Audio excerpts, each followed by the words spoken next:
Empieza como si el programa fuera tuyo, qué leche. Hola, Baer, bienvenida a mi canal. Hola Franco, bienvenido al mío también. Oye, está uno tan acostumbrado a entrevistar a otra gente ya que cuando le toca a uno anda un poco raro. Sí, bueno, aunque ya te he dicho, en verdad, entrevista, esto no es entrevista, esto que es tertulia, hablar de lo que nos salga del higo, porque ni preguntas ni nada de nada, es simplemente Eh, charleta. Ni hace falta pregunta ni nada, nosotros Ni ya hace nos falta preguntas conocemos ni ya. nada. Y como somos de poco hablar, Sí, exactamente, como somos calladicos. oye, que me he enterado que diste el otro día una charla sobre nuevas tecnologías Sí, allí en Murcia. sí, bueno, en el Conservatorio de Cartagena Sí. hicieron una especie de exposición de lutería de aquí de la región de Murcia y bueno, Sí. ofrecieron la oportunidad de dar charlas y Ujú. nadie se apuntó. Yo dije, bueno, pues ya que han ofrecido, pues voy a dar las charlas. Ok. Pero Y la charla versaba sobre las nuevas tecnologías en nuestra profesión. sí, sí, sí, o sea, y claro, rompiendo un poco esquemas, porque la verdad es que, sobre todo en el conservatorio, que es la gente muy clasista. Sí, sí, sí, Y claro, empecé a hablar de las CNC, impresoras 3D, código G, bueno, de todo eso y se volvieron locos perdidos. El diseño, pues que sí. si lo haces ya no eres artesano, que... A mí me hace gracia porque se discute eso todavía de una guitarra acústica, una guitarra española y tal. Vale, es discutible, ¿vale? Eso lo podemos discutir. Yo siempre digo que la diferencia entre la artesanía y lo industrial es la atención que se le pone individualizada a cada instrumento, da igual qué herramientas uses, si la atención se la prestas individualizada y no construyes 10 a la vez, sino uno a uno y cada uno es distinto al exterior porque vas adaptando parámetros y tal, sigue siendo artesano, pero bueno, ya te digo, para mí en guitarras acústicas o guitarras españolas, pues todavía puede ser discutible. Pero en guitarras eléctricas, a mí me hizo mucha gracia porque una vez hablando con un constructor de guitarras eléctricas, que yo lo había visto en vídeo y tal, me decía que se perdía la esencia en el momento que lo hacías con la CNC. Entonces yo me callé porque no quise ponerlo en evidencia, porque era una charla pública, ¿no? Y entonces yo había visto vídeos suyos en los que su plantilla están hechas por corte láser, porque se le ve el borde negro, ¿sabes? Cuando cortas una plantilla se le ve que es cuando es láser. Entonces, la única diferencia entre que lo haga una CLC o lo hagas tú, una vez que la plantilla la ha hecho una máquina de corte láser, es que el motor que mueve la fresadora, uno es automatizado y otro eres tú. Pero básicamente estás siguiendo la línea que te trazó una máquina. Entonces, volvemos a lo mismo. Sí. Mientras haya atención individualizada a la construcción, uno a uno, que tú vayas adaptando pues los grosores, que no te sirva cualquier palo que salga de la máquina, siempre que sigas manteniéndole la atención individualizada a la construcción de tus instrumentos, yo seguiré considerando los artesanos. Efectivamente, es un poco también lo que decía yo. Digo, si cuando nosotros hacemos un instrumento, Sí, eh, la, la gente cuando habla de todas estas cosas y realmente no conoce el funcionamiento de estas máquinas, se creen sí. que es en ocasiones darle a la máquina, darle a intro Y que salga. y te salen como churros. Y en verdad, en absoluto, porque luego hay veces que sobre todo si es eh, piezas individuales, Claro. las horas de diseño que llevan esas piezas al final son casi las mismas o más Ah, pero- muchas sí, sí. veces. Lo único que cambia es la precisión con la que Efe- trabaja la máquina, que es superior a la tuya. Eso sí, sin duda. efectivamente, La efectivamente. máquina siempre te va a mejorar. Pero el otro día también un cliente me traía una guitarra china, china, pero china, china de esta la que la hueles y huele a petróleo. Y decía, el que pone aquí que está hecha a mano. Y digo, es que todavía no han inventado una máquina en la que yo meta por aquí un árbol y por allí me salga una guitarra construida.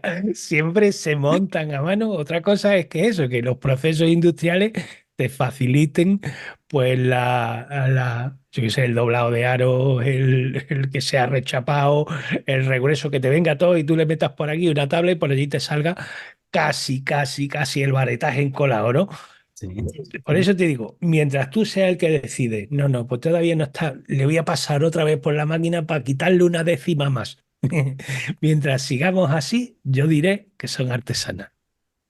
Fíjate que allí en la exposición, en la charla que di, habían ¿Sí? varios, bueno, constructores de guitarras y estaban Ujú. diciendo, dice, bueno, lo que te estaba comentando, ¿no? De que es que entonces ya no es artesano. Y entonces le hice la pregunta de, digo, entonces tú dices que la manera de que sea artesano es como lo hacía Torres.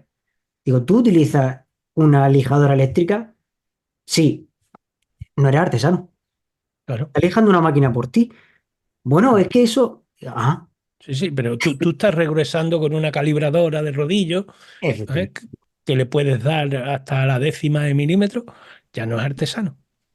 O ya no es totalmente artesano, ¿no? Si nos ponemos así, pues desde el momento en que no se ha talado el árbol con un hacha, ha dejado de ser artesano.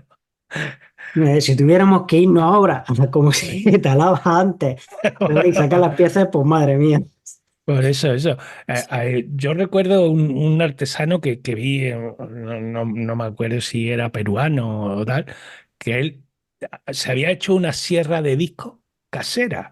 Y entonces era muy, yo lo veía y veía aquello pues, súper peligroso porque era un disco así de grande que Madre mía. sobresalía de la mesa y partía una mitad y le daba la vuelta y partía la otra mitad. Y yo digo, este hombre no, ya no ha perdido las manos, con la edad que tiene no las va a perder ahora. Pero entonces el hombre contaba el gran avance que era aquello, que antes para sacar 6 u 8 tapas perdía un día, y él me hizo gracia la expresión porque dijo, pasabas el día boleando serrucho, o sea, dándole al serrucho para sacar 4 o 5 tapas. ¿Mm? Y yo qué sé, nos vamos a negar al progreso porque ahora sea un disco el que corte la madera en vez de... Al final, siempre digo yo, cambia el motor, tú empujabas y eso lo está empujando automáticamente la fresadora, pero en fin, Efectivamente, al final hay que verlo, bueno, hay que verlo, no, es que es una herramienta más, igual que puede ser un formón, pues esta es otra herramienta más. claro, También otra cosa que hablando con demás artesanos, ya no solo dedicados al mundo de la guitarra, sino artesanos que se dedican, por ejemplo, al tema de la joyería sí. o que hacen puertas, hacen cosas así, también utilizan esta clase de maquinaria y al final Ujú. es lo que dicen ellos, dice, a ver, es que la precisión que te da esta máquina y el trabajo que te puede ahorrar, pero hay que tener siempre en cuenta con que tú para que ese producto sea artesano, no puedes hacer una producción en línea, de Claro, hacerlo todo.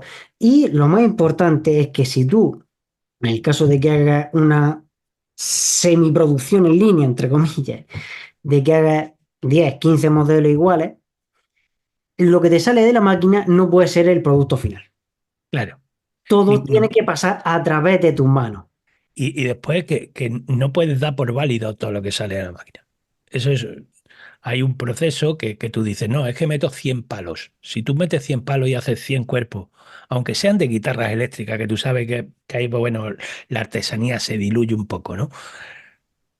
Si tú metes 100 palos, no tienes atención individualizada. Por mucho que tú los mires uno a uno, tú para hacer 100 piezas son las 100 iguales. Mm. No has cambiado ni un solo parámetro.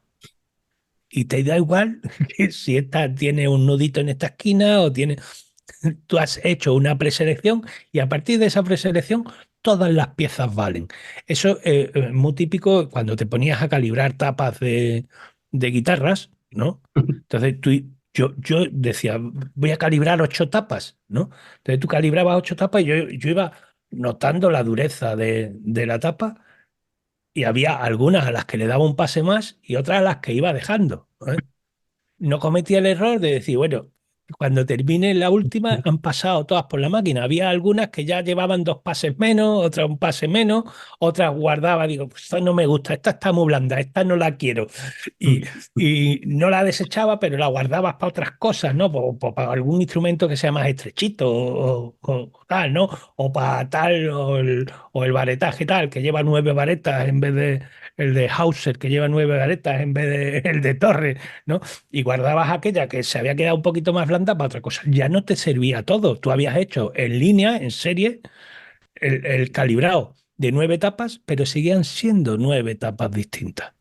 A eso es lo que me refiero yo con la atención Efectivamente. individualizada. Eso es una cosa que, de hecho, bueno, hay mucha gente que me está preguntando, que bueno, de los que sigan al podcast y que me preguntan, vale, quiero hacer una guitarra, quiero aprender a hacer guitarra.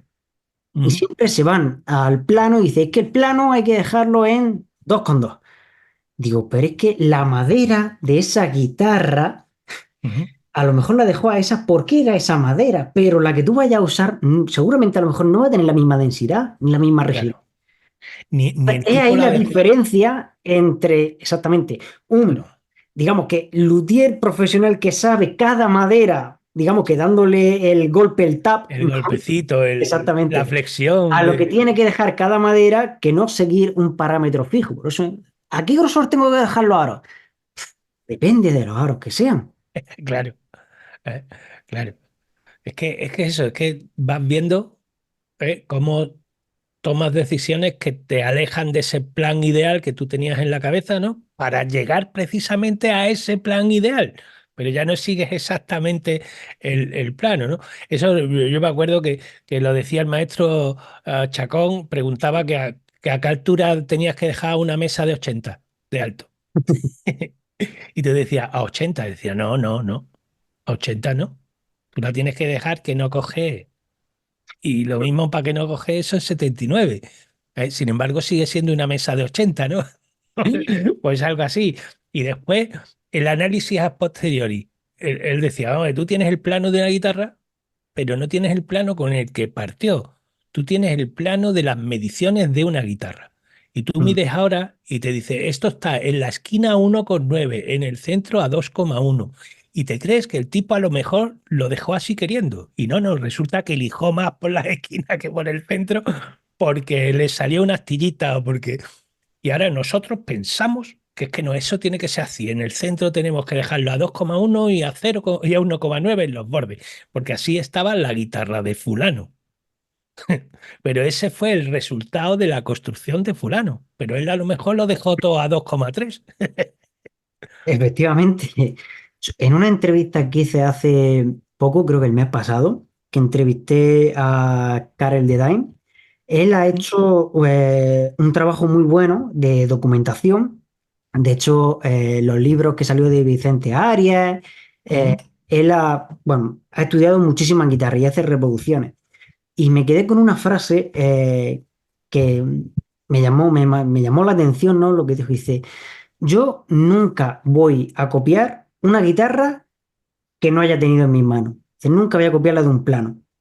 ¿De por qué? Porque tú en un plano es las medidas que ha hecho un tío de eso.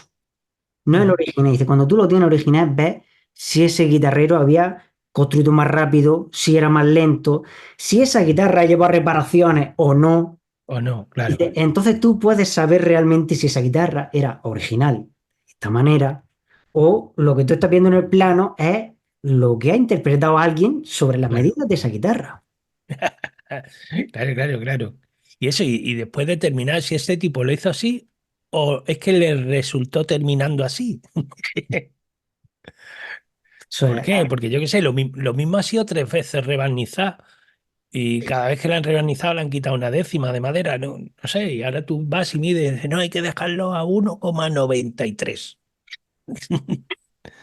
yo que he estado haciendo, bueno, reproducciones de instrumentos aquí antiguos de la región de Ujú, Murcia, sobre todo hubo unos clientes que cogían el instrumento antiguo viejo tal cual, después de haber llevado un montón de reparaciones, un montón de trabajo, y querían que lo calcara exactamente igual y estaba completamente deforme. Y digo, pero es que el original, seguro, segurísimo, que no era así el Sí, instrumento. claro, Seguro que tenía muchas formas diferentes que no eran así. No, no, hay que copiarlo así porque así es el original. claro, Así no es el sí, original, sí, así es lo que ha llegado. Y sí, normalmente, eh, con ciertos instrumentos, normalmente los instrumentos que más nos han llegado a día de hoy, sobre todo instrumentos antiguos, son instrumentos que lo más seguro es que sean los que menos se han tocado. claro, Porque los que más se han tocado son los que más se han usado, más han desgastado y seguramente acabaron en la basura o acabaron en sí, cualquier, que son los que más han estado tocando esa clase de instrumentos. Entonces, claro, estamos copiando cosas, instrumentos que son los que menos se han tocado y que seguramente han llevado reparaciones, han llevado cosas que no son exactamente los originales. Que eso es una claro. cosa que también tiene que entender. Sí, sí. Oye, yo estoy haciendo una reinterpretación porque no es un clon, no es una copia exacta. Además, es a partir del plano de una guitarra de 1814. O de 814 o 816, ahora no me acuerdo. La cuestión es que esa guitarra yo la metí en el formero, en la solera. Mm. La metí, me parece que fue en el mes de diciembre y hasta mayo no pegué los aros. Estando ya doblados y metidos, está llena de bultos, está asimétrica. Si esa guitarra, algún día dice alguien, oye, está torcida, digo, es que la original era así. Es que lo he hecho queriendo. Exactamente, exactamente. Claro, y yo lo vi, digo, y a día de hoy que tenemos, digamos que todas las tecnologías, que podemos hacer unos contramoldes mejores y demás, y aún Y así se todo. tuerce, digo, pues imagínate en aquel momento cómo lo hacían. Que claro, hay algunos aros, ahora tengo una guitarra, me trajeron el otro día que dije, mira, yo no puedo restaurarte esto porque no, los aros son, nada, menos de medio Papel de fumar. milímetro, Sí. finísimo, finísimo, finísimo, que le toca y se mete para adentro. Digo, mira, esto no, porque lo toca y se desarma. Digo, yo no te lo... Eso pasa en los timples. A mí me han entrado algunos timples. Los timples trabajan a 1,1, 1,2 milímetros de grosor. El camellito este que le llaman ellos, Sí, la parte de claro. atrás, que se raja muchas veces. Me vienen por aquí muchos rajados y demás. Y los paso mal para equilibrarlo. Hablando de las nuevas tecnologías, gracias a Dios se han inventado los imanes de neodimio para equilibrar esas cosas y poder trabajar con cierta garantía, que no con todas, y poder volver a nivelar eso, una maderita de 1 milímetro y no tener que lijarle todavía un poquito más. Da igual, terrible. Efectivamente, o sea, bueno, lo de los imanes es una cosa que yo no sé, yo no me acuerdo cuando lo descubrí, pero después de descubrirlo dije, Dios, qué maravilla. A la hora de encolar una rajita, cualquier cosa, nada, va genial. Se le pone un trozo de lija, te sirve para lijar por dentro y todo ese trocito. Una maravilla lo de los imanes. Yo tengo unos imanes que pesan 10 kilos. O sea, el peso de atracción, la Ah, fuerza de empezó otra atracción, acción, digo, espérate, sí, un 10 imán de 10 kilos. kilos de neodimio no puede moverlo. Estoy pensando, Pues, digo, pues eso, el primer día que los tuve, porque eran súper pequeños, por la noche digo, me duelen los dedos. La de pellizco que me había pegado, y cada vez que me pegaba un pellizquito eran 10 kilos de pellizco que me daba el imán. Pues le he hecho una funda a cada imán con la impresora 3D, para poder amarrarlo, porque de vez en cuando he encolado y se me han quedado cogidos con la cola dentro, y para poder tirar de ellos. Y además para poder manejarlo sin pegarme pellizco. importante, importante. Sí, bueno, Importante. hace poco vi que hiciste una reparación de una guitarra eléctrica ¿Sí? de un mástil partido. Sí, y hice el Hiciste contramolde. exactamente, hiciste el contramolde con una impresora 3D. Sí, sí, porque es que una vez que sabes diseñar en 3D, resulta, cuando son piezas fáciles, que era eso me parece que era la contrapieza para coger el gato en el mástil. Sabes, el radio del diapasón es muy fácil dibujarlo y sacar una pieza que simplemente es un bloque para que no te ruede el gato a ponerlo, ¿no? Mm. O bueno, pues lo hace, en vez de ponerte con un limatón y darle forma a una pieza de madera, como aprendimos antes, pues ahora le damos a imprimir. Sí, tarda la impresora en imprimirlo 3 horas. Pues bueno, tú no tienes prisa, no tienes que andar empujándola, como digo yo, eso lo hace él solo. Ya lo encolaré dentro de 3 horas. Y la verdad que se obtienen buenos resultados, pero es que si la gente que está en el podcast de oída no lo va a ver, pero aquí tengo, porque ha dado la casualidad, un braguero, ¿no? Mm. Esto es para una guitarra que tenía el fondo roto, no querían pagar el cambio de fondo y se le hizo esta pieza.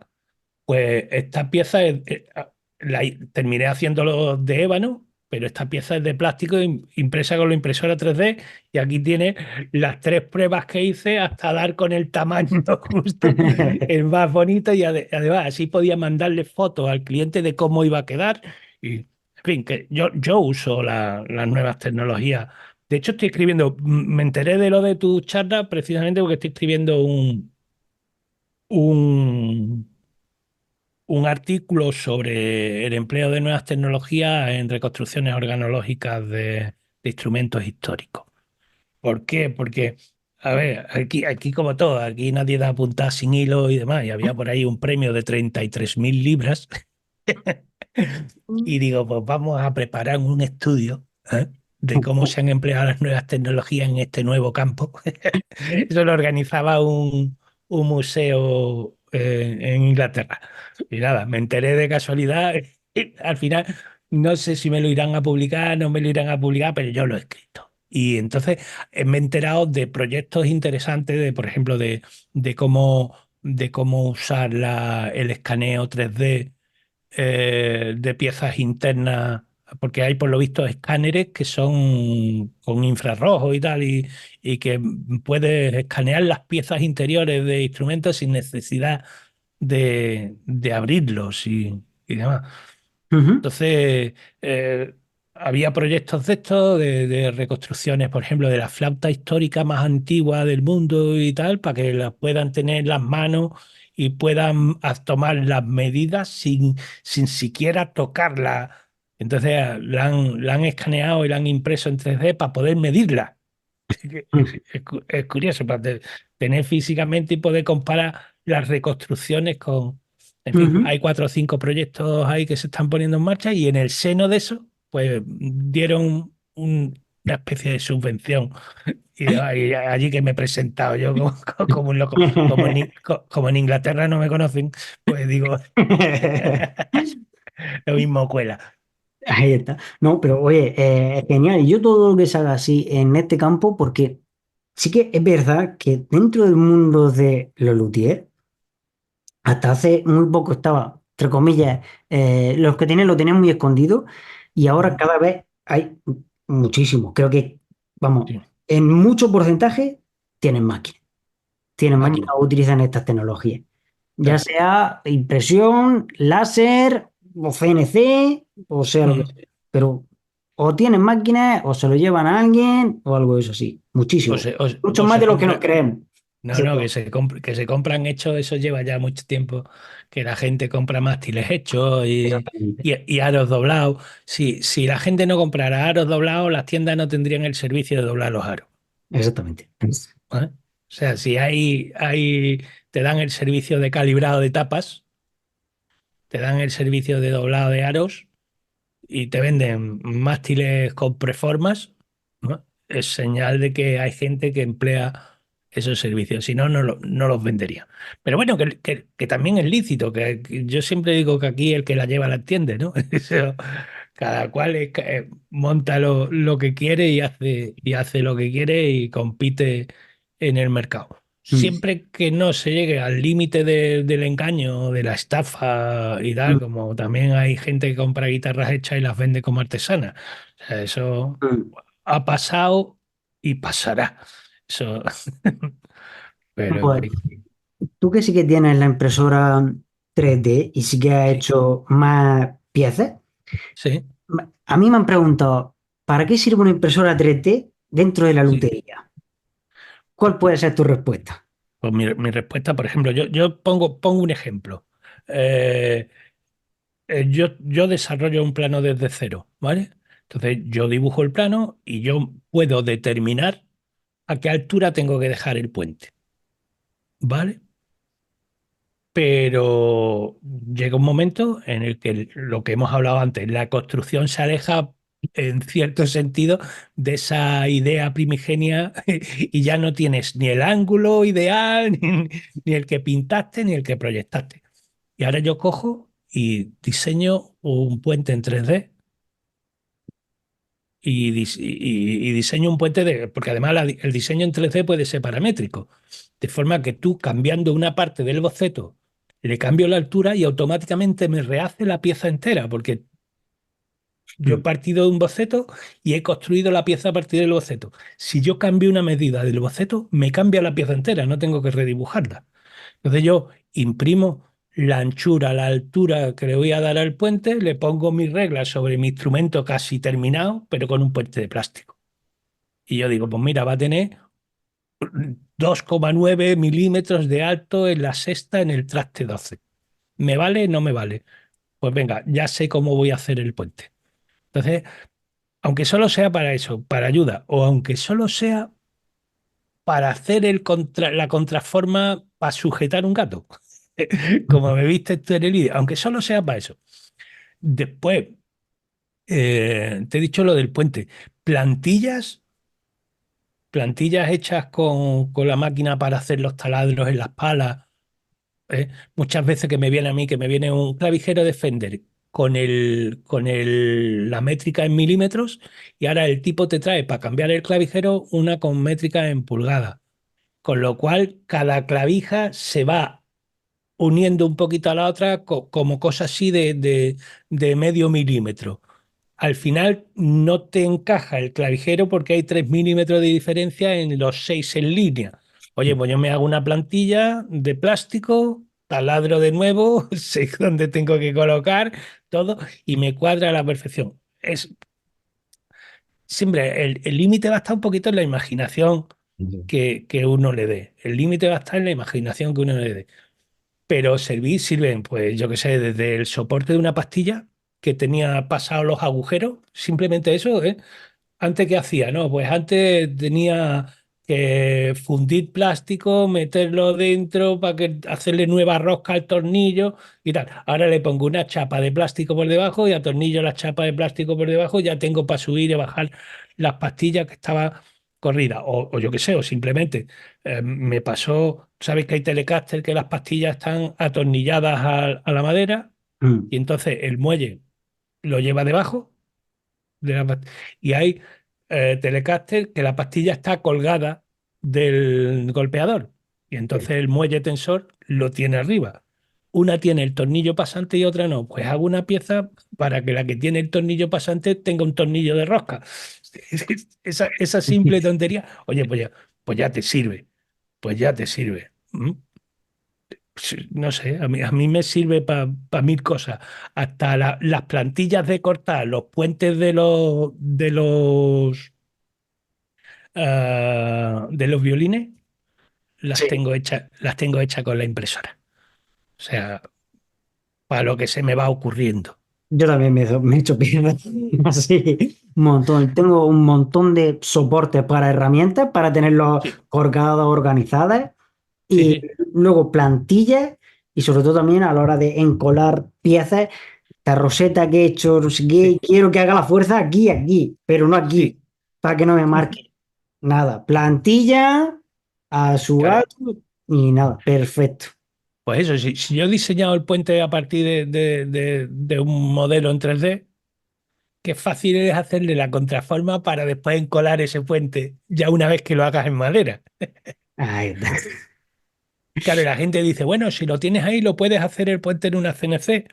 Podría hacerlo en una CNC, pero tardo más en hacerlo en una CNC porque hay que programar. La gente se cree que partiendo el dibujo es como la impresora 3D de la CNC, que tú le dices imprime y eso lo imprime.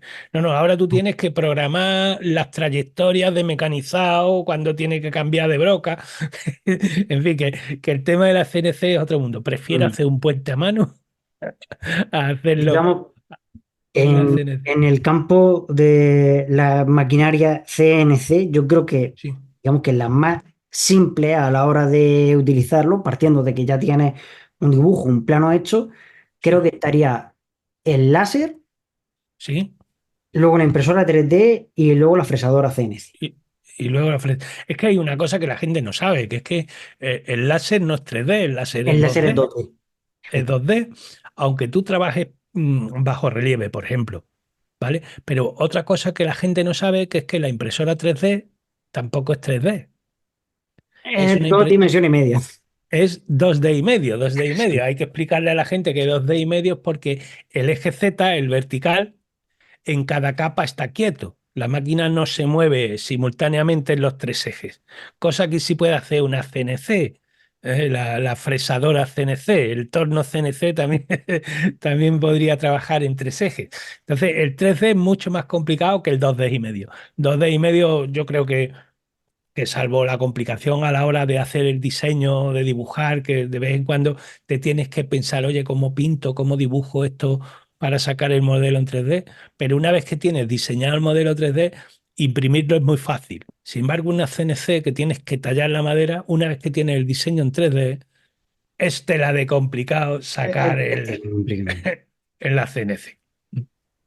Que ya digo, yo he visto a amigos míos que tienen, o incluso piezas que he llevado yo.